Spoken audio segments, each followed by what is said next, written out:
구약의 선지서들을 보면 분량의 차이는 있지만 거의 다 선지자 자신에 대한 하나님의 소명 사건이 기록되어 있는데요.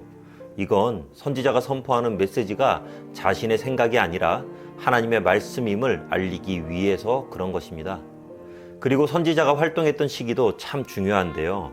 1절을 보면 우시야가 죽던 해 이렇게 꼭 집어서 밝히고 있죠. 이건 너무도 중요한 의미를 내포하고 있습니다. 우시야는 유다의 이전 어떤 왕보다 탁월한 왕이었습니다. 르호보암 때 이스라엘이 분열되면서 남쪽의 유다는 10지파로 구성된 북이스라엘에 비해서 상대적으로 열세였죠.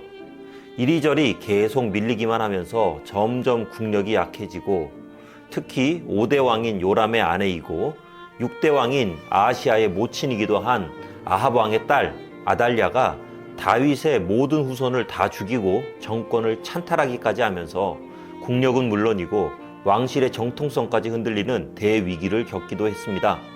하지만 그런 유다가 10대 왕인 우시야의 즉위로 완전히 달라지기 시작했는데 국경을 정비하고 경제와 민생이 살아나기 시작하면서 유다 역사상 최고의 전성기를 구가하게 되었던 것입니다. 하지만 역시 호사다마라고 하죠.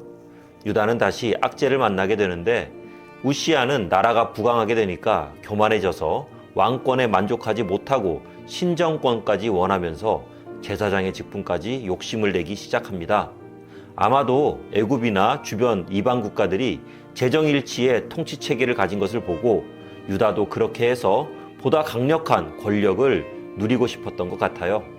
하지만 이건 재정을 분리하신 하나님에 대한 도전이었고 우시야는 결국 나병에 걸리고 별궁에 갇히게 됩니다. 이후로 그의 아들인 요담이 섭정을 하게 되었죠.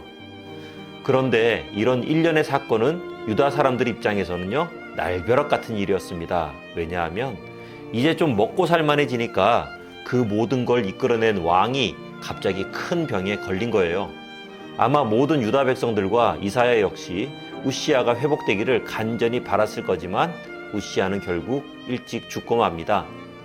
이 사건은 너무도 큰 실망감을 주었을 것이고요.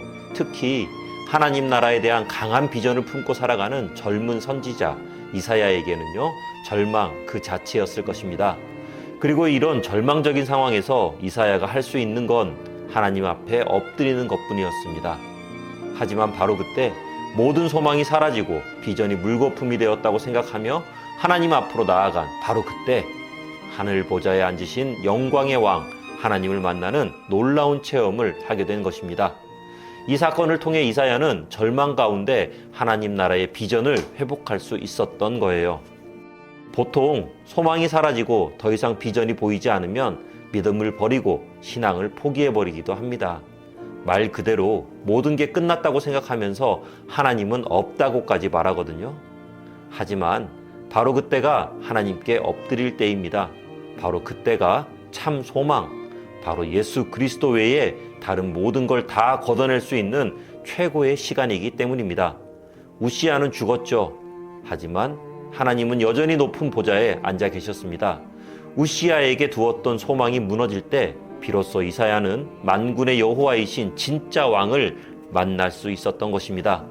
우리도 그렇습니다. 세상의 소망이 끊어졌다고 모든 게 끝난 게 아니거든요. 오히려 그때가 영원한 왕이신 하나님을 다시 바라보고 예수 그리스도 안에서 참된 소망과 비전을 회복하는 출발점이 될 수 있을 것입니다.